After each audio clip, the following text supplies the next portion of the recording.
everyone. Welcome to the Lidocaine Drip. I'm Kevin. And I'm Jess, and we'll be your host for today. And always... We're not really organized on this podcast. Not organized at all. But we're going to have fun along the way.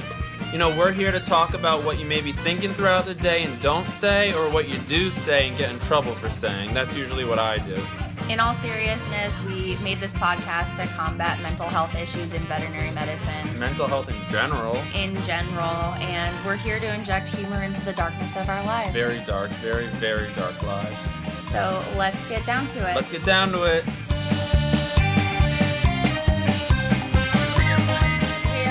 Welcome back to another new episode of the Lidocaine Drip. It's been a little bit of a hiatus. Jessica was in Israel, but she's back now. I was definitely not there, but maybe mentally. That would have been nice.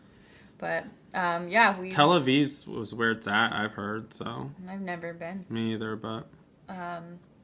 Yeah, so we are back together. I got the gang back together, I guess. We were our separate ways for a couple weeks after Kevin graduated, and then I got swept up in residency stuff, and we got a little busier than normal because somebody left our program, and that left some holes to be filled, I guess, if you will. Patched up. Yeah, exactly. Patched up. But yeah, we'll just not really sure what we're going to talk about yet. It'll just kind of evolve as these conversations do. And hopefully I don't get called in the middle of it. So it is what it is. Okay. Exactly. Yeah, so I guess we'll start off with mental health check-in today. I'm going to go first today. Yeah, you go. Just go. Today was actually a better day. The past couple weeks have been a little rough in terms of my mental health. I feel like I've been saying... I haven't been saying no enough in my life, and I feel like I've been spreading myself very thin, doing a lot of different things, and not really being able to focus my energy on, certain things that maybe are more where I should be focused right now in terms of like residency and the podcast and all of that stuff. But yeah, I've been a little bit unfocused, and I think that that's been dealing with my instability with my mental health. Because I don't know, I'm a person who needs a lot of structure, and when I don't have that, and I don't have consistency, and I don't really do well with spontaneous all the time, but I've been a little bit more free-spirited, I guess, the past couple weeks. Yeah, so anyway, I've come to the realization, I think, that I need to be more protective of my time, since I have so little of it after work and life and everything is done. So what's going to be left over for me? And that's what I've been trying to deal with the past couple weeks.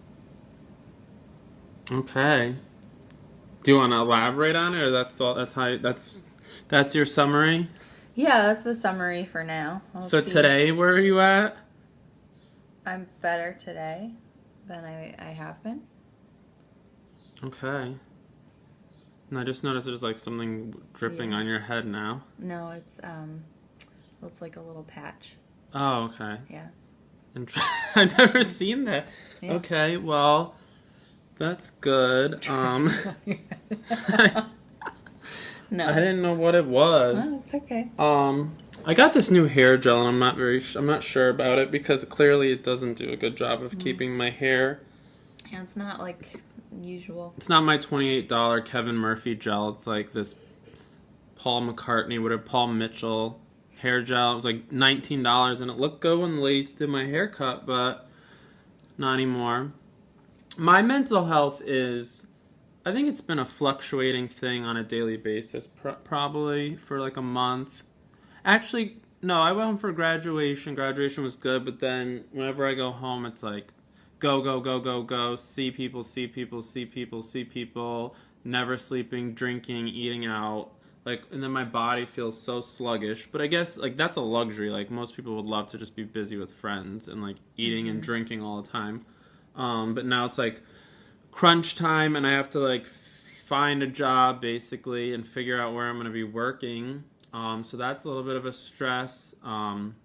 The state that we're in has a little bit of extra requirements to get licensed in the state, and there's like a preceptorship you have to do for 8 weeks, which is like bullshit, I think, and a lot of people do. But it's basically you're just like following around, another doctor, like for 8 weeks. Like, what are you gonna learn in 8 weeks? What are you gonna learn in 8 weeks that you didn't learn all clinical year? That like you're not gonna like kill an animal or like, you know what I mean? You don't learn anything in those 8 weeks. It's just like maybe like certain people that are maybe, I don't know, have no social skills or like really like shouldn't have got their license. It's to prevent that. But like for the people that don't need it, it's just like another extra step before you can start making money.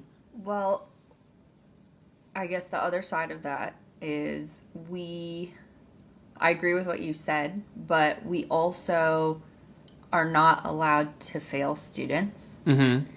And I've said it before, I'll say it again, not everybody's supposed to be a doctor. Yeah. And there are some people that should not be allowed to graduate. Mm-hmm. So maybe it's another way to like weed people out since. Yeah, the only thing is I would feel better about it if it was universal across the country. Like there's only like a handful of states that require it, and of course this is one of the states that does. So I think that's why I'm making it extra mad, and because of course like the paperwork I filled out didn't have like one date on it, like the end date of my preceptorship, so they like sent it back and I have to start the whole process over and wait another 2 weeks to even start because I had like the date wrong. And like the woman could have called me or emailed me and just let me know, and I would have like a week ago I could have like overnighted a new form with everything correct. And instead when I got back here after being home for a month, I like got my mail finally and it was like, oh, not approved, and I'm like, oh great. And so it's just, I don't know. So that's temporary setback. Yeah, temporary setback. So I guess the positive side is I'm moving into a new apartment, so I have time to do that now. Yeah, I'm just like get to sleep late every day, just like get everything done that I want to get done. I've been doing errands and like organizing and figuring it all out. So I guess I get stressed because I could be home in the Northeast, like at a job already making money, but I wanted to stay here and move to New Orleans, to the French Quarter, so that's what I'm doing. Well, there you go. That's following your dream. The biggest regrets in life are those not taken. That's what I keep telling myself. All right. Yeah. Fair enough. Yeah, I think that if you hadn't gone this route, you would have regretted it. I would have wondered the rest of my life. Mm-hmm. Yeah. I would have been like, what if? While I'm stuck in the cold for 80 years. Or not, I don't even have 80 years left. I have 50 more years. Hopefully, yeah. Maybe longer. I hope longer. I hope at least 100. 100? I would thought our generation would be the 150-year-olds. Like, that would not be the way we're going. Well, we better figure out something fast because I need to slow down my aging process, like stat. Cryotherapy, like freezing Mm-hmm. yourself. I don't know. They're gonna think of something in how many years? I don't know if I'd want to live that long though. No? I feel like because then you just see everybody else around you like leaving or dying or. Well, not if we all live at that age. There's no way that the world would be sustained that long. No, we'll have a new planet. We'll have multiple planets. Oh, They're already going to Mars in 2020. Ooh, we'll see. I'm all for it. Clearly, I want to live that long. I don't know. I feel like it's more about like maximizing your time while you're here and doing what makes you happy and like discovering that. So, you know, Mom is thirsty. She's Oh taking my a drink. gosh, she's drinking the whole water bowl. Yeah, you. She's thirsty. By the way, I drove cross country. It was a great. My dog's great about that. But I brought this new bed for her from the Northeast, where she's had every time we go home, and she like loves it. She sprawls out in it. Watch, she's gonna go in it now.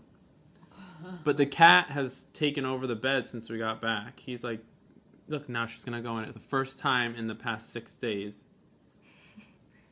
She looks comfy in there. Yeah. Yeah. So how was your road trip?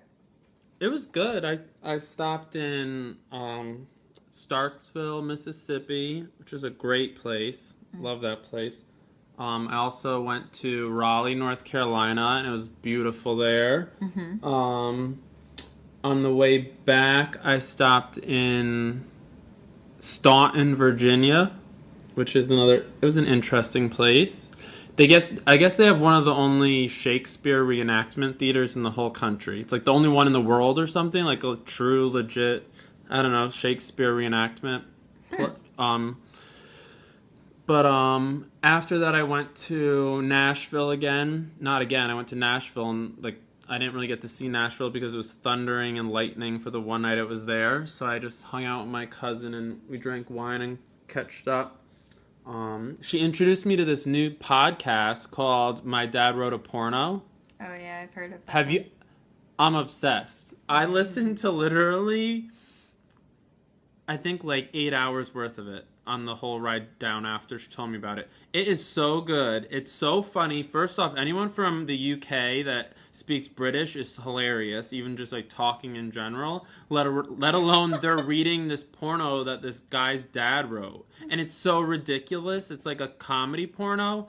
It's like an erotic book, but it's like funny, and I think it's meant to be funny, but they read it, and then every few like sentences they'll stop and talk about it, but just like the things they say, I don't know. If you want to laugh, I would listen to it. So every British person's automatically... Yeah, you could be like, I'm going to the bathroom, and it'd be funny to me. Just like the way... You could make it sound funny just by talking British. Okay. All right. Yeah. Yeah, I've heard of it. I haven't listened to it, but I've heard good things about that one. I don't know. I have a couple podcasts I listen to on rotation, but it's usually when I'm either doing housework, which I hate to do. We all know how I feel about mowing the lawn. Yeah. And when I'm driving. So, yeah, this past weekend I went out of town to visit family in Texas. And I had a good length of drive, so I got to listen to some things. But, yeah, it was good to catch up with them, I guess. And your family? Yeah. See everybody. It was my grandma's 80th birthday. Oh my God. Well, that's not that old now that I'm 80. Oh, good. I was like, oh my God, but it's 8. I'm thinking about it. It's 80, yeah. I mean, it's a good age, yeah. Make it that the far, women yeah. usually last at least till not like mid 80s, 90s. Well, my grandfather's that big, old too. Well, lucky him too. Yeah. Yeah. So that was kind of what I've been up to. That and residency. Drama, funness, you know, nothing like that to kick off the knock summer. You down. Yep. Never gonna. I was gonna sing a song, but I couldn't. But never gonna knock me down, isn't it? Like some. No, I don't know. I don't even know the song. I could just hear it in my head, but it's not coming out. I tried. Maybe later when it comes to you again. Did you look up a light effect? I had one, and it's on my computer. That's over there in the other room. I can get up and try to go get it. Do you have a light effect? I was thinking of chickens when I came over here, and I was thinking there was this ridiculous figure where I think it's like chickens outnumber like adults in the US or something like that. There's so many of them.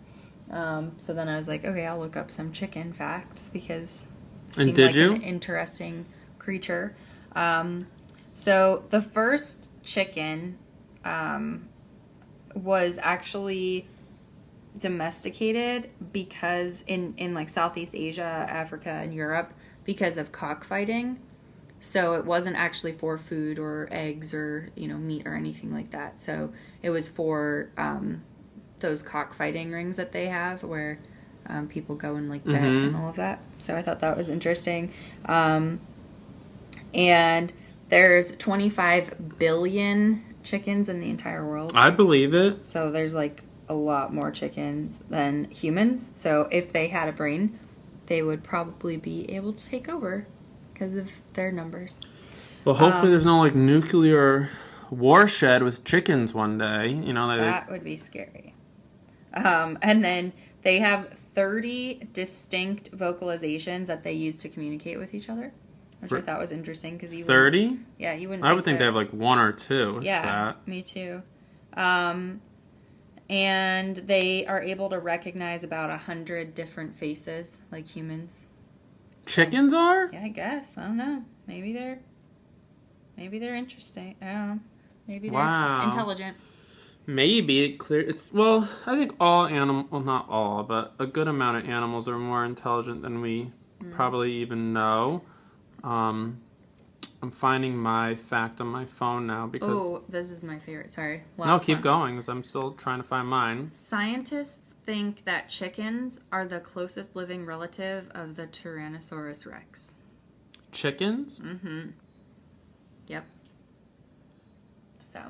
I read a fact while I was looking for my fact that humans are closer in time to the Tyrannosaurus Rex, like as far as years, than the Tyrannosaurus Rex was to the Stegosaurus. Like, so the amount of time between the Stegosaurus being alive and the T-Rex was longer than the amount of time a T-Rex was alive to the first human. What? Yeah. It's still like, I don't even want to say millions or how many years, but... That's ridiculous. I can't... Should I get up and find it? It was basically, there's been studies to prove, I was trying to look up mental health in animals, and like we know there's a lot of things that they do at zoos and, things that you could do for animals to have enrichment and to like stimulate their brains to be more like, not the same routine or whatever every day, especially like with birds.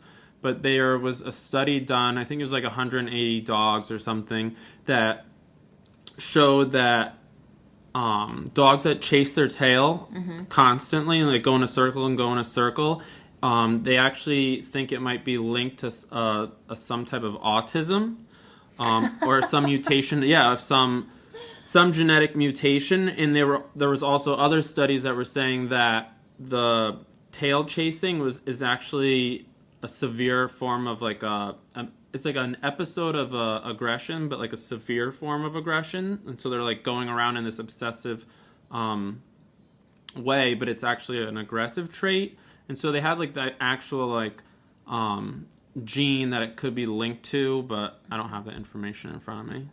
But I thought it was interesting. I think there's definitely more about animal behavior we don't know. And it was the veterinary behaviorists of like America that like conducted this study, so interesting. They know their shit. Yeah, apparently. I would trust them. But I thought interesting autism for one of the things, but we don't think about that with certain, Yeah, I guess. Well, I mean, they don't even know what causes that in humans. They don't. It's actually like autism spectrum disorder. So there's a different, like in the name, there's a spectrum of symptoms and severity and different subsets of syndrome. So why wouldn't animals experience the same things? We're all mammalian, humans are just a little bit more advanced and have reasoning capability, which is why we're allegedly, air quotes, on top of the food chain, but we all know that we're really not, because great white shark trumps human every time. Love trumps hate. Yes. Yeah, so I guess, I don't know. Do you have anything striking you inspiration-wise in terms of what we could continue to talk about for listeners and that might be beneficial for them? God. I'm trying to think of something. What do you want to, you have no, like, what are you passionate about now? I think we're on opposite spectrums of what you want to talk about. Well, I think that... I like, what? Go. No, go ahead. No, go. I think one topic that I know I could talk about is Caribbean veterinary schools versus the U.S. curriculum, or like what you experience, like what your... That's one topic, or stress. Because we're gonna have to talk about. We're gonna do an episode on each of them, so I might as well. Or coping mechanisms. Sure. So you pick. Well, you can talk about yours. That's fine. I don't know much about the Caribbean vet school, so... No, but we're on opposite. You went to the United States when I went to the Caribbean, so I think there's... Do you think... Okay, let's start off. Do you think that there's a stigma about Caribbean veterinary schools, or do you think it's more widely accepted now? I think there used to be, but it's more widely accepted now, because I think they're actually stricter, or more strict. I'm not sure. I know, I wanted to correct you when you said that. I think more strict. And I think that they are less tolerant of poor performance, like in classes and clinics. So, I mean, I know most of the clinics are done on the mainland for the 4th year, but I feel like they kind of have higher standards in some aspects for their students. Okay. Like, if you had if a student in your class, like, failed a class or something, do they ever have, like, the opportunity to repeat, or do they just automatically get kicked out? Or is there scenarios where there's leniency? Yeah, absolutely. But again, they're not allowed to fail students. Yeah. Like... What do you mean they're not allowed to fail students? Not allowed to fail students. Who isn't? U.S. vet schools. What do you mean they're not allowed to fail? Not in classes. No. You can do an incomplete and you can give them the chance to repeat, but you can't fail them.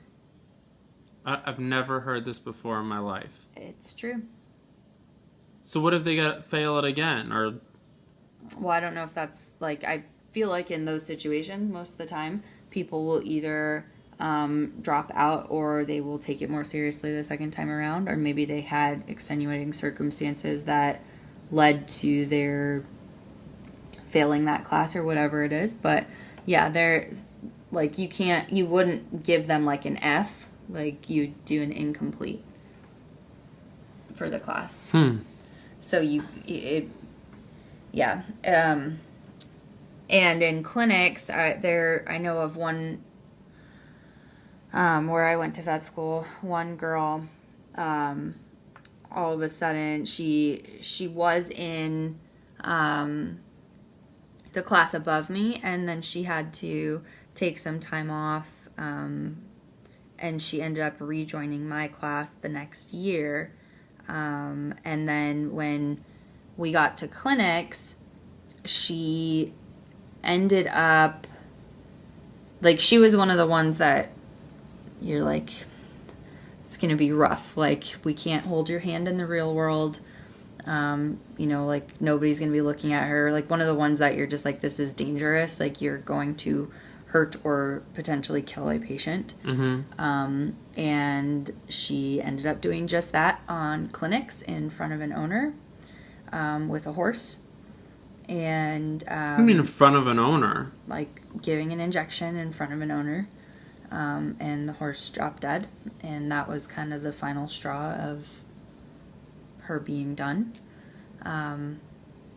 with the program. And then she never came back.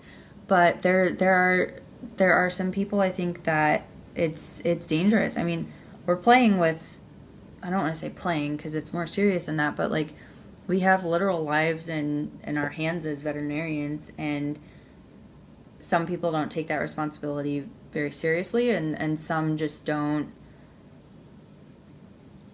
either, like, I don't think have the subset of skills that is required to be like a good or a decent doctor. So. Yeah, I agree.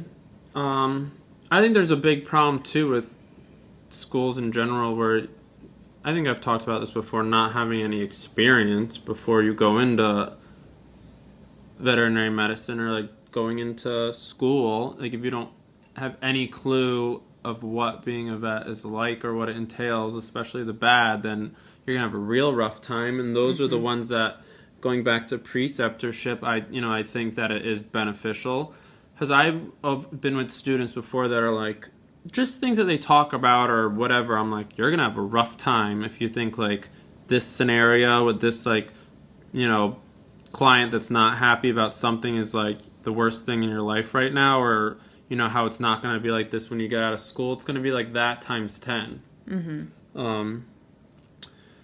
But yeah, no, as far as Caribbean vet schools, I went to St. George's, so it's a little different than Ross. I think there's a stigma between even the Caribbean vet schools from each other. Like Ross, in the Caribbean, and St. Kitts, they are known for accepting a higher amount of students, and so they've also, in my knowledge, have a higher fail rate of making students either stay back or kicking them out of the program.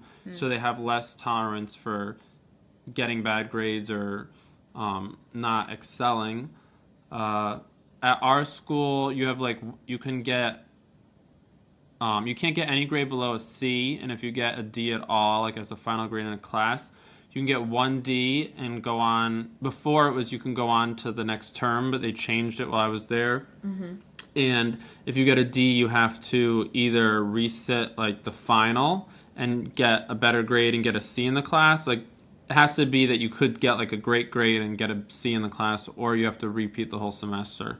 And you can only do that one time. Like you can decel. I think you can decel 1 or 2 times, but that's about it. And then they kick you out, and there's nothing you could do. Do you feel like that? I mean, because you did your first 3 years there, and then you did your 4th year clinical year at a mainland school, and seeing how their curriculum is at a mainland school, do you feel like you were better prepared? I felt the one thing that I was nervous about was being prepared enough, but coming to the U.S., I definitely, first off, felt prepared, which was good. But then in certain scenarios, some of us that went to the Caribbean school together would talk like during our rotations, and in certain sections of veterinary medicine, or I don't know why I keep saying veterinary medicine, but certain sections of school, like maybe radiology or equine or things like that, I felt more prepared. But it could also be you're on rotations with 7 to 12 people, and so it could just be that batch of students you were on with, maybe like equine wasn't their thing, or maybe you seemed less prepared on a different rotation to other students. So I think it's hard to tell, but I definitely felt prepared, if not more prepared, in certain scenarios. But every vet school within the U.S. itself has a different curriculum too. So it's like, that's very true.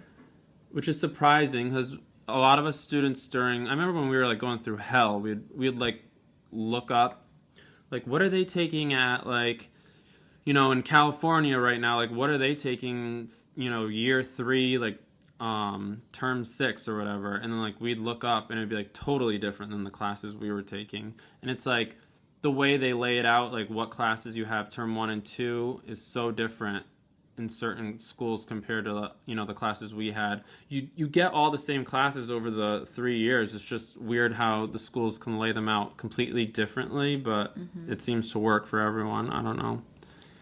Yeah.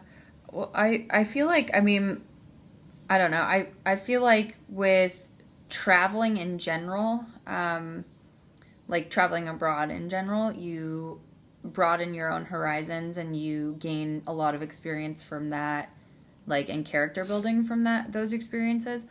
But I feel like if living in a foreign country like that for vet school would be kind of even more so character building, and like just give you a little bit more resilience and different perspectives in certain situations than maybe somebody going from New Mexico to live in Colorado or Arizona or California for vet school, or Texas even, or Oklahoma, wherever. Do you feel like, I guess in your experience being on, what island is St. George? Grenada, yeah, that's right. Like living there, do you feel like you are like gained anything from that in terms of like character building? Anything? I gained definitely an appreciation for everything that we have in America, and I think this is always like a universal thing that students going to the Caribbean feel. But I remember like one of my first semesters coming back, and I went into like a sports store, like Dick's Sporting Goods or Sports Authority. It was one of those. I'm saying both because it's not everywhere in the U.S.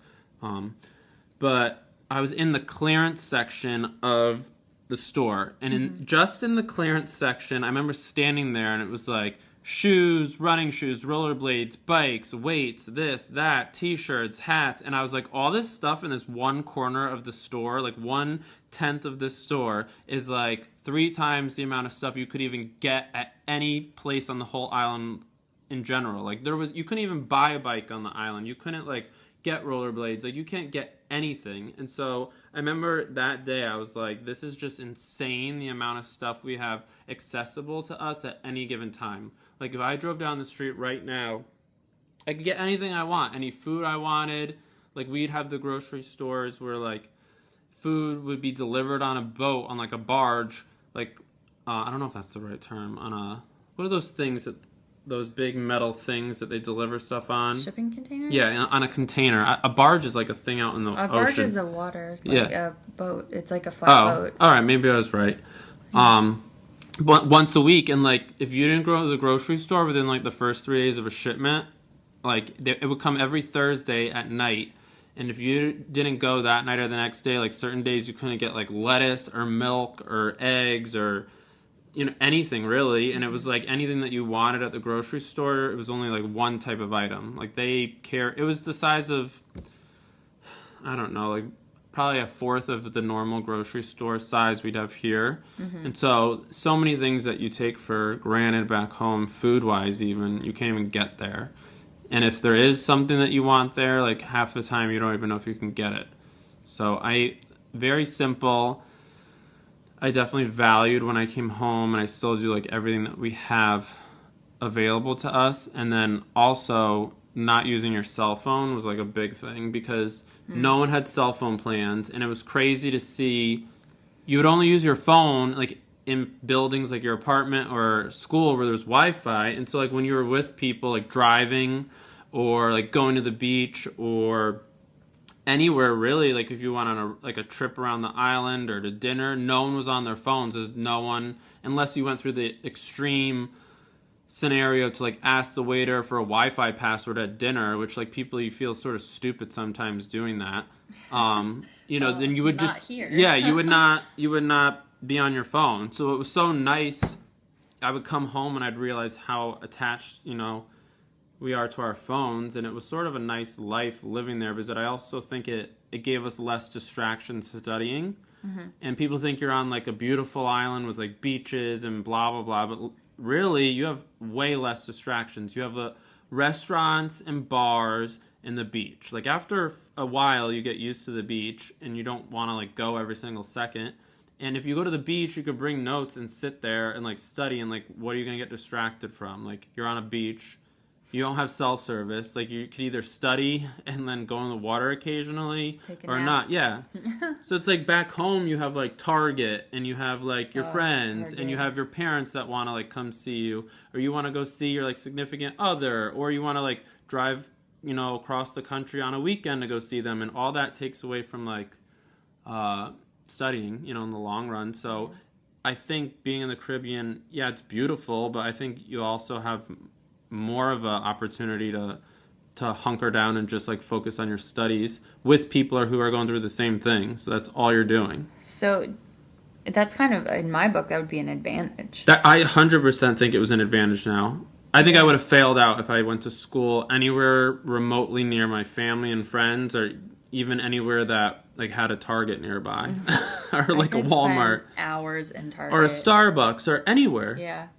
I think that's part of my problem is like even now, you know, where we are, like I get like okay, there's not too much to do. Like anytime we hang out, anybody hangs out, it's like, "Oh, we'll go to a bar or we'll go eat." So Yeah. it's like you eat or drink. Yeah. Sometimes you'll go to the movies with other people, Yeah. but it's not like there's really a lot of other activities. Like Mm-hmm. there's no hiking, there's no like outdoor, like you could go kayaking. Mm-hmm. You might get eaten by a gator. Yeah. I don't know. Nobody knows. But I feel like there's sometimes a distraction because it's like there's so many options that like you can't, like you want to try everything. Yeah. Like I want to go to this coffee shop or I want to try this or oh I should go to Whole Foods or I don't know, maybe I need to go get that one thing that I really don't need but I actually do need it like at Target and then you end up buying a whole basket. Like how does that happen? Yeah, or the mall. Like there's no such thing as a mall in the Caribbean. Yeah. Well, where I went. Yeah. Well, that's interesting. I guess I wouldn't have thought of that being, you know, less distractions present there. But I guess it makes sense because, I mean, islands are small. Mm-hmm. I think certain ones like Barbados was the island that was north of us, and they have like more of an area of their island that's more, and I don't know, is industrialized the right word? But they have like bowling alleys and things. Well, actually, we got a bowling alley my last year. It was huge. It was called Lava Lanes. It was 2 stories, and it turned into like a nightclub, and it was like the best thing that happened on the island since like since like I don't even know what. But it was awesome. I think another thing you can basically summarize it. I think by in America, even like you were saying, there's restaurants and bars, and that's pretty much the same thing. Mm-hmm. You have the opportunity to make friends with people that aren't in the veterinary profession or are in school like you. Like you can go to a college here where there's 50,000 students and you can meet someone out that's in like law school or just getting their bachelor's in biology or you know whatever. So they'll be going through exams and things like that at different times than you, and you know once you build a friendship they could be like, oh, do you want to go do this, do you want to go do this, do you want to go do this? But if you were doing that in the Caribbean, the only students there are veterinary students and medical students. So when you're like, hey, do you want to go to dinner, they'll be like, no, I have to study for the blah blah blah exam next week. Like, but if you want to like study together, we could do this and get takeout, or let's go to dinner and then study after. So you're constantly getting reminded like, hey, you should study because the other person that you ask or talk to is like going through the same thing. So they're, you know, making you feel bad ultimately. I constantly felt bad that I wasn't studying enough compared to other people. Yeah, that brings up a whole other issue is like you feel like it's a competition because if other people are doing it and you're not, you're falling behind. But it's really like you have to end up sticking with what works for you. I do that now in my residency still. I think that's just like a natural human tendency to try to be like, you know, you're paying attention. What do they have over there? What are they doing? And it's really like just do you, focus on you, and do what's right for yourself and you know your circumstances. But I another thing I think about Caribbean students is, I don't know if it was just our class, but I think a majority of Caribbean students realize the importance of like quality of life a little bit more, or just have a little bit more laid back like attitude towards the 3 years that you're going through school there. Because I had a really good friend group, but it was honestly like probably half the class that I think we went out maybe every Friday for like every year, like every Friday. And I think it's because we had a learning strategies class in the beginning, and they stressed that year and the years after, like all of our teachers would stress the importance of like not overstudying, like putting like your notes down and like getting good amount of sleep before an exam, not trying to cram, taking like an hour or a night to yourself like as often as you could to like let your brain, you know, relax and, you know, try to like organize all of that information you've been trying to study for the past like few weeks. So I think we would go out maybe one Friday. Oh my God, I'm getting so flustered in what I'm trying to say. What I'm trying to say is we would go out every Friday, and that was like our day to go out. Like I would give myself Fridays to like we'd have class all day. Maybe I'd always study the classes that we had that day, so I would like go over all my notes within 2 hours. But then the rest of the night was like do whatever the hell I wanted. Mm-hmm. And I think I'm blessed that my friends were all the same way. So none of us had that attitude like, oh, we're better than each other. We need to study more. We all literally just got together every Friday night and went to dinner or like went dancing for the night, and our teachers would show up at the bars. You know how many times I danced with my teachers and like grinded up on them at like this local little like dive Caribbean bar called Junction Bar and Grill, and like we'd be on the yeah, it was fun. We'd be on like the picnic tables, like our like radiology professor would be like right there like dancing to soca music. Like it was great. It was a great experience. Interesting. I think we were just a little bit more laid back. I think the professors are. Yeah.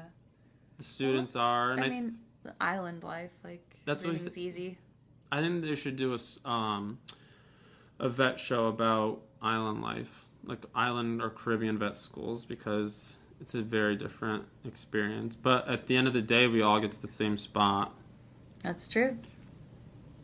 I don't know how you felt about your class, but I also like our classes. I feel because you're all on the island alone together, you get very close very quickly. And I remember that's one thing that some of the students said about the classes when they came to their clinical year schools across the U.S. that they felt they weren't as close as our class. I don't know. We only know the students that we're with in clinical year for a year, but did you feel like your class was very uniform and close? And yeah, I think I think as a class, like we still, a lot of us keep in touch. Like we still have our group Facebook page. I mean, some people have like fallen off. Like I really only have my Facebook to keep tabs on like everybody else. I never really post things on there. Like it's basically this giant time suck, and I've thought about like deleting it, honestly. But I think that so we started off before we even started first year, we went to kind of like a sleepaway camp. Sleepaway camp? Yeah, like as a class, up in the mountains, for like 2 or 3 nights, I think, where we were like staying in rooms, like they assigned us, like these are your, oh my God, in your cabin, and like you had bunk beds and you shared your room with like 3 other girls, or you know, the guys were obviously with each other, but we would do things like you could go hiking, and then there were like team exercises. Like it was stupid things like, oh, now we're gonna go on a scavenger hunt, or let's like use this, we're gonna stand in a circle and we're gonna use this ball of yarn, and like you grasp the end and then you throw it to somebody, and then oh, guess what, by the end you're all like interconnected, we had those, like a big spider web or whatever. You know, so it was more like team building, but that was something that I think forced a lot of people to get out of their shelves. Oh my God. This is sleep deprivation. I have no excuse. Out of their shells. And I feel like our class, I think from the other classes, we were like known as the hippies. So like our class was always like hugging each other and like always trying to be like, like we were just trying to be like all inclusive, and like we were very supportive of each other. So, I mean, and that's not the norm, because I know, I have a good friend of mine who's the year below me. He was a year below me in school. And his class was not like that at all. Like they were very competitive, catty, like didn't really get together cohesively as a group. But I think looking back at it, our class did that pretty well. That's good then. So throughout the whole 4 years too. So maybe it's like a class thing, because I know the class below us in the Caribbean wasn't, or the class above us in the Caribbean wasn't like ours at all. Yeah, I think I don't think it's like location dependent. I think it's just the group of people you have, because they get thrown together. Yeah, I will tell you that there's like, even looking at, since I've been where I am now, which I'm coming up on starting year 3 being here, there are different intern classes that, like rotating interns that come through. Every year you get a new one. We just started the new class. Well, this week's their first official week. Got to let them know about the lidocaine drip. Oh, we will. And Karen's got to tell everyone. And they are more cohesive and seem like they're a little bit better than the last class that came through, in terms of not like knowledge base, but personalities being a little bit more friendly is not the right word. And this is it's generalized. Obviously, there are individuals that were very good, but it seems to kind of skip every other. I find. So interesting. Yeah. I think it's just a group of people that randomly get put together by fate and end up wherever they're supposed to be. And your opinion of what you like in a person might be different than another. So someone else could be like, these new people are like, blah, blah, blah, blah. You know what I mean? Versus the opposite. Yeah, well, I think... but generally, most people agree on like what a type of person they want to be around in a setting. I like to be around funny, good-looking, and mostly smart. I think, too, that... That's supposed to be a joke and you didn't even laugh. Sorry. I got distracted by a text message. I think I've totally derailed my thoughts. See, phones, they're... Phones and, like, sleep, like, oh my gosh, I don't even know. I feel like I've come to... I don't want to say fear sleep, because that's not the right way of thinking about it, but, like, I feel like if I'm sleeping, even though you need it, like you need it to function, and I'm not a person who can, for several nights in a row, get less than like my ideal number of sleep, which is like at least 8 hours, 7-8 hours would be ideal. If I could get that like every night, that'd be amazing. But any less than that, like chronically, my memory is like shot. But at the same time, I feel like I have so much stuff to do that I find myself not even going to bed till like 11 or 12, and I have to be up by like 5, and it's not good. So my memory is shot. I say the wrong words, and that's just my new reality, unfortunately. New reality. Ugh. Yeah, it's a strong word. Well, strong sentence. That's where I'm at. Strong statement. That's what I was trying to say. See, it took me 3... I have no excuse. I couldn't get that out. Well, yeah, you've been sleeping enough, right? Oh my God. Yeah, I've been sleeping a great amount. Wow. Yeah. Well, I guess, do you... tuition-wise, I would think... oh my God, I almost said Italian schools. Jesus.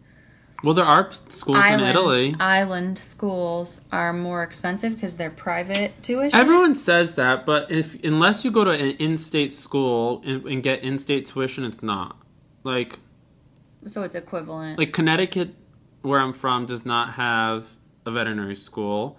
I'm trying to think... Wait, why did it get so confused? New York doesn't have a... They're a huge state, and New York does not have a veterinary school. Yes, it does. Oh my God, just X that out. X that out. Yeah, Cornell. All right. So. New Hampshire.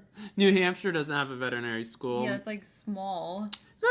Not that small. Maine doesn't have a veterinary school. South Carolina doesn't have a veterinary school. But they've got NC State and Georgia. Yeah, but I just mean if you're from those states that don't have veterinary school, if you go to a school that's out of state, you're paying out of state tuition. So yeah, I just got screwed basically, but that's about 50% of students, I think.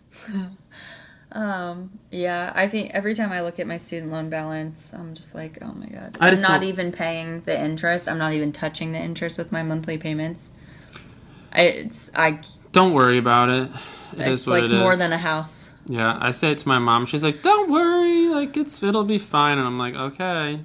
once I get a house and then have 2 house We'll payments. have to fake our own deaths. No. Because then you don't have to pay your debt. Where would you even want to move to fake your own death? You'd have to move to another country.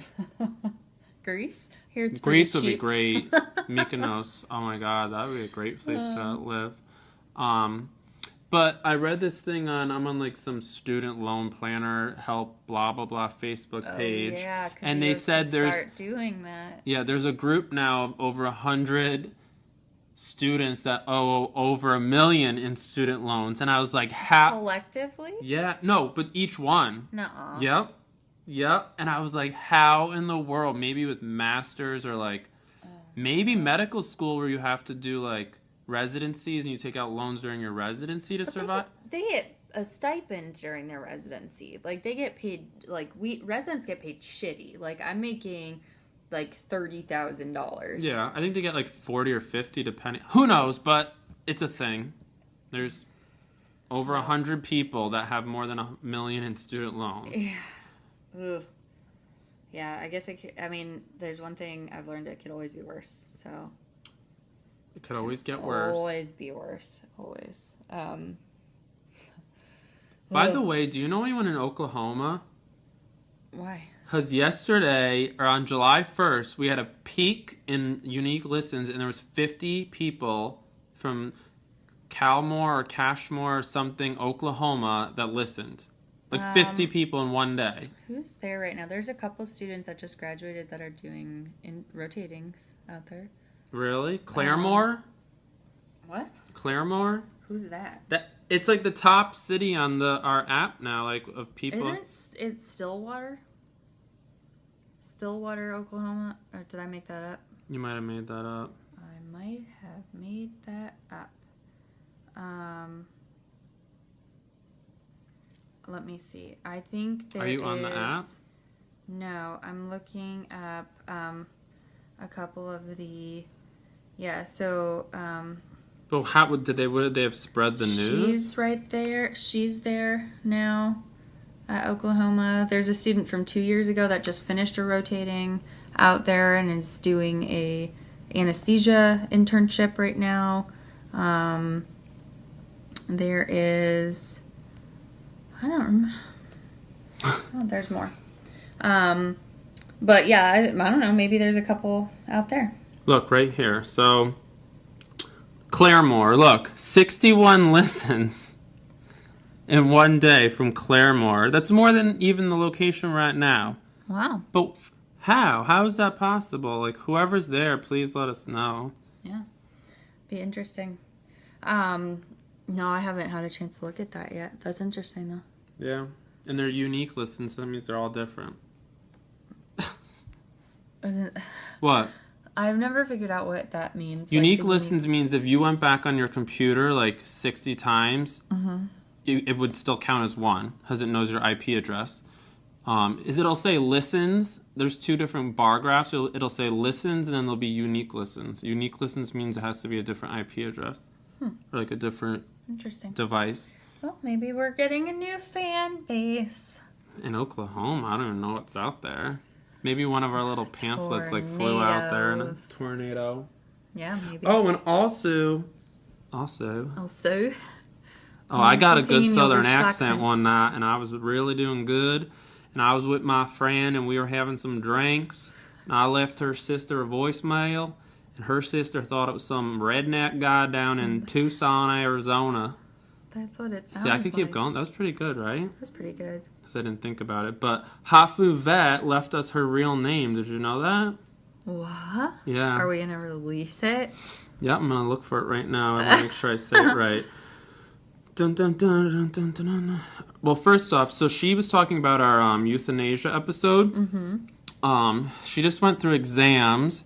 She said sorry she was in exams. So I hope they went well, and I'm assuming they're veterinary exams. But she said the attitude towards euthanasia in Japan is still somewhat negative. So I thought that was an interesting topic we can brush upon today or another time. But she said she had an American friend struggle to find a vet who was willing to humanely euthanize his elderly and suffering minpin. But basically, the point of this was her name is, I think, Maka? How do you think that said? Miyaka? I don't even know. I hate pronouncing names that I have no idea how to pronounce it. Micah? So I don't know. I'm sorry Maka. we're butchering your name. No, right I'm now. sure she assumes it. Maka, Maka, or Miyaka. So I think one of those is right. But we finally have her name. Well, that's good to know. I think it still would be good to do an episode with her on Skype. But yeah, that'd be interesting. I wrote back finally today as we took a hiatus, so we were bad at getting back to people as well on social media. So I wrote back, but I was saying it's interesting to think even within like one country, like the U.S., there's so many different opinions on euthanasia. Like you could bring your dog, maybe it bit your neighbor. And I remember working at a vet with a doctor, and like these people brought, I think we talked about something similar once, but they brought this dog that bit someone to all these vets, and none of them like put the dog down or judged them, or like some were like, you know, trying to make the owner feel bad. And then one vet just humanely euthanized. So it's like everyone has such a different opinion on what quality of life or what the right thing to do is. So it's scary to think about. I think a lot of it is cultural too. Like, I think that, I mean, I'm going to put this general statement out there. I don't think Americans have, like, a great amount of, like, culture, because our history of our country is such a melting pot that there's different traditions and histories and nationalities that have been brought in over the years. And it's just kind of like this, everybody takes a little bit of everything. Like, everybody pretends like they're Irish on St. Patrick's Day, or, you know, Cinco de Mayo. Like, that's not even really like a holiday, but, oh, we celebrate it because it's fun. And, you know, like, do you know what I mean? Like, we just kind of pick these traditions, and our culture as a country is not that rich. Yeah. Like, we have baseball and basketball, jazz, and I think, like, no, I don't even think we can claim, like, rap music. But we don't have, like, a lot that's just like, oh, that came from America. You know? Like... Yeah. But then you could also think of it as, like, that's what's so good about it, is, like, there's nothing that, like...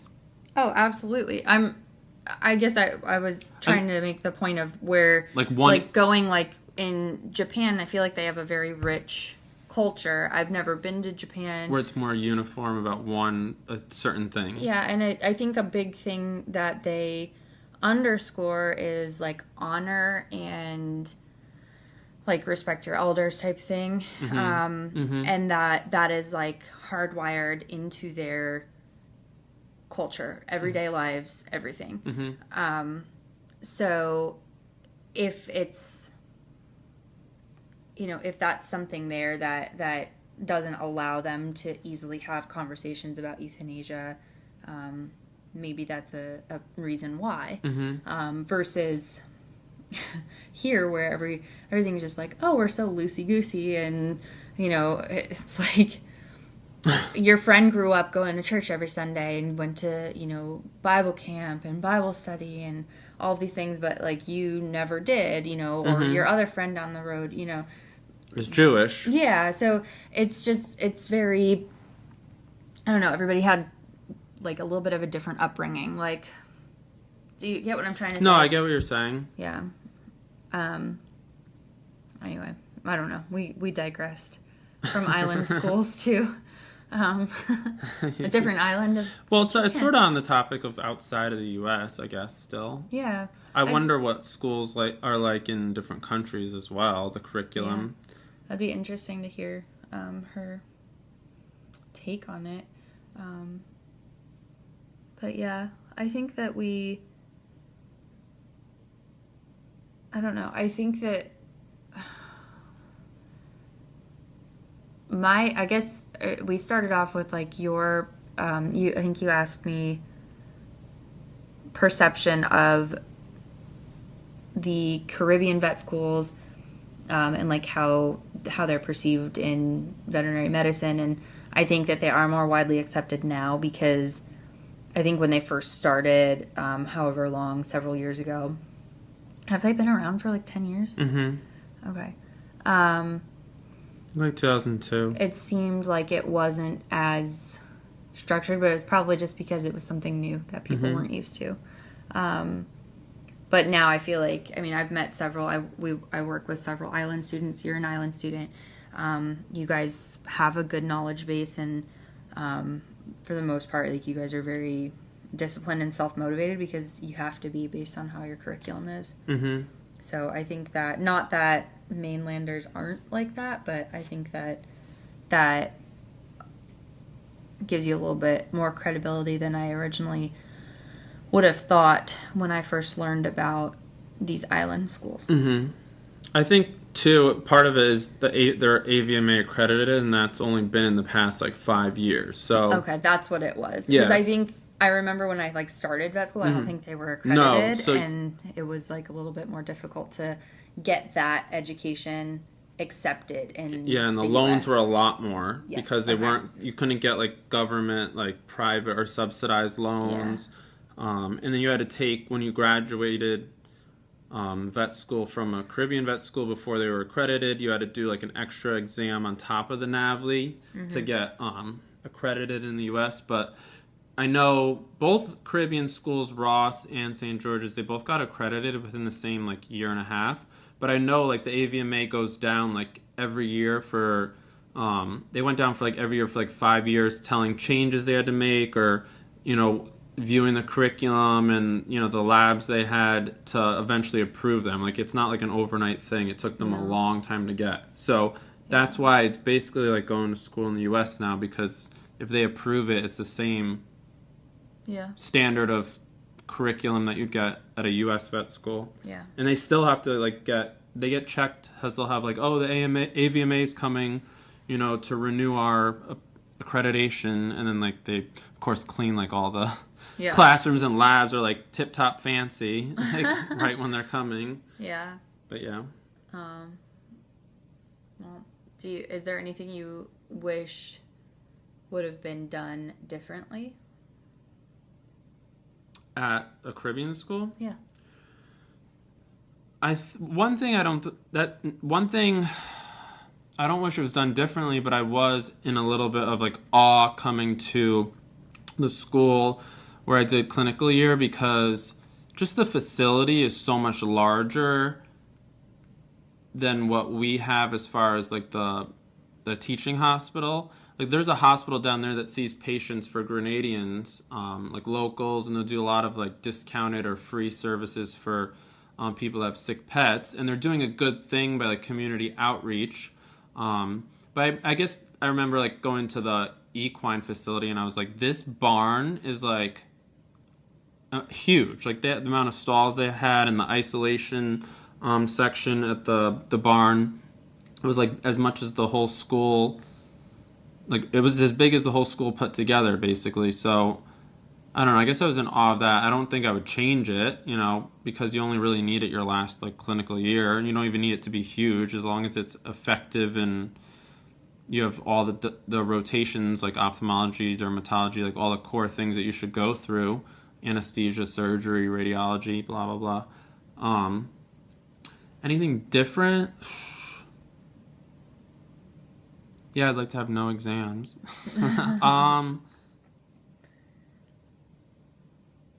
I think I would have liked to have 2 years of like, classroom education and then 2 years clinical year, but that would go for 90% of the schools in the U.S. as well. I know there's a few schools implementing, you know, 2 and 2, but I'm the type of student that learns so much more hands-on, and, like, things that I can't get on a test, that, like, that I study. Like, as soon as clinical year came, there was just, you know, after, like, one time of having an experience with a case or a drug or whatever, I'm just like, oh my God, it's just so much more embedded in my brain. So I think that's, like, a problem I want changed across the board. Well, how it worked at my school was the first 2 years you're exclusively in the classroom. You have labs and, like, different rotations, or, you know, whatever, like, not rotations, sorry, little, I would call them, like, little workshops. Like, we would have communication lab or whatever, where they'd hire actors to basically, like, yell at us, and or be the client we had that. Be the client who wasn't giving up any information, or the crying client, or, you know, different variations. And then third year, and our vet school was set up a little differently. So there was the main campus of the university, and first and second year were over there because that's where the anatomy labs were. That's where there was a big classroom for the vet students, and you had like your space there. And then it was maybe mile away from there, which was the vet school, like the main teaching hospital, and there was a big classroom up top there, and that's where you were third year. But on for your third year, you would spend the mornings, so from 8 or 7 or 8 till noon, on the clinic floor, basically shadowing the fourth years or helping out with like cases, depending on the service and how many students they had available, just to kind of learn the ropes and like, this is how things work. This is, different. And you'd rotate through that whole year in the mornings, and then in the afternoons you'd go upstairs in the teaching hospital and you'd do your lectures for the day. So it was kind of like a half and half third year, and then fourth year you're exclusively in the clinic. So you like do that transition, and then you're in fourth year. So I thought that was really nice because you got comfortable with how things ran. You got comfortable seeing some of the clinicians' faces, because it's terrifying when you go on fourth year and you're just like, I don't know anything. Like, they're putting me on the spot because they're challenging me, and it's like, it can be stressful as a student. But having that familiarity, like, oh yeah, I know where this bathroom is, or I know where radiology is. Let me help you. Like, let's go figure it out together, or pharmacy or whatever. So that was nice to have that exposure going into fourth year. So maybe that would be something that would be more beneficial. Yeah. Because I agree with you. I'm a hands-on learner too. And you just learn, like, things I learned in histology, like, a good amount of the stuff, the big picture is important to, like, learn or take forward, but some of the things that you get tested on, it's just like, if you cut out all these, like, little minute details that you're never going to remember past, like, this exam, and you, like, actually use that time to do hands-on learning, or, like, focus on bigger topics that are more important, like things you're going to see every day, then the doctors getting out are going to be smarter and better doctors. Because I feel like everything's just spread so thin that you get bogged down in the details. But whatever. Who knows? There's no perfect way. Clearly people, like, decided this is how it should be based on, I don't know how they ever started the first vet school. I don't know. But I think, like, looking back, there are things that... There's a quote, what is it? Life can only be understood by looking back, but, like, basically you have to keep moving forward, or something like that. Like, I'm paraphrasing. But it's so true, because if you look back, like, now you're on the other side, you're a doctor, you graduated, you're a veterinarian, you wouldn't understand why you would want to use a certain drug in a situation if you hadn't learned about that disease process. And you wouldn't have been able to learn about the disease process if you hadn't learned about what all the layers in the GI tract are, and because that disease affects this one certain layer, or whatever the situation is. That was just a weird example. So everything builds upon itself, but I think it is easy to get bogged down in the details. And really, like, my advice for any students still out there would be, try to look at the clinical picture and think about, how is this, and it might not be apparent right then and there, but how is this going to help me with my patients, and try to approach things that way, I think. Amen. Yeah. Any final remarks? God, final remarks for the episode. I think for students, I don't know, whoever the hell is listening, especially in Oklahoma, but for people that are trying to get into vet school, are, like, bogged down and they're depressed and upset and didn't get in the first time, it's like, if you really want something, no matter what it is, if you want to go act on Broadway, like I still do, you just keep trying and go to whatever means it takes to get what you want. So if you want to be a vet, if you don't get in the U.S., go to the Caribbean. If you don't get into the Caribbean or the U.S., try somewhere else. Like, or, you know, at that point, like, you know, look into other options or what you need to change about your past, you know, classes you took or grades or what you need to do to get into one of those schools, because it can happen. Don't give up. Just keep trying and trying. Like, it's weird to be on the other side now. Like, I'm carefree. Like, I got out of school, so I should be more like, hallelujah. But it took me like a few times to get in and then to get into the Caribbean. So it's like, it's not easy. And I'm here on the other side, and there's people that probably had like way better GPAs than I ever did that didn't finish for what other reason. Yeah. And GPA is not everything either. It's not at all. It is not at all. GPA and class rank are important, but it's not everything, and it doesn't have any measure on how good or bad of a doctor you're going to be. Mm-hmm. So, and I think class rank is important for if you want to do an internship, residency, or things like that. If you just want to be a vet, when you graduate... Yeah, nobody's going to ever ask you that on the outside. No. But, yeah, just hang in there. I don't know. Was that encouraging? Maybe I not. think so. I don't know. It's tough, but you guys will make it through. Just hang in there. Keep doing... Do the best that you can. And the best that you can would be referring this podcast to all your friends and family. Good plug there. We should shout out to the Netherlands. Did we shout out that before? I don't think so. Who else was on there? I can't even remember now. The Netherlands is a new one. We still don't have Italy. It's really upsetting to me as I love Italy. Never been there. I would love Spain. Yeah. I would love some South America. Like, if you have friends in another country, anyone that's listening, can you just, like, tell them to listen once or twice so that I can see another country pop up? You know what I mean? He really gains a lot of pleasure by looking at this. I love, like, thinking someone in another country, because I'm listening to, like, my dad wrote a porno driving through, like, you know, the backlands of Mississippi and Tennessee and Virginia. And do you ever think these people from the UK, I'm going to tag the shit out of them on Instagram too, with our podcast Instagram handle. Okay. And I'm going to be like, would they ever think over in the UK that like this kid, this veterinarian now, was like driving through the backlands of Mississippi listening to their podcast in like a thunderstorm? I think they were probably just, doing it to entertain people. So. Norway, the Netherlands, Ireland, India, Australia, of course, Japan. Those are some of the top. Those are the top cities. Yeah. Countries. Did I say cities? Yeah. Sorry, I was reading. I read top cities next. Claremore. Whoever's in Claremore, Oklahoma.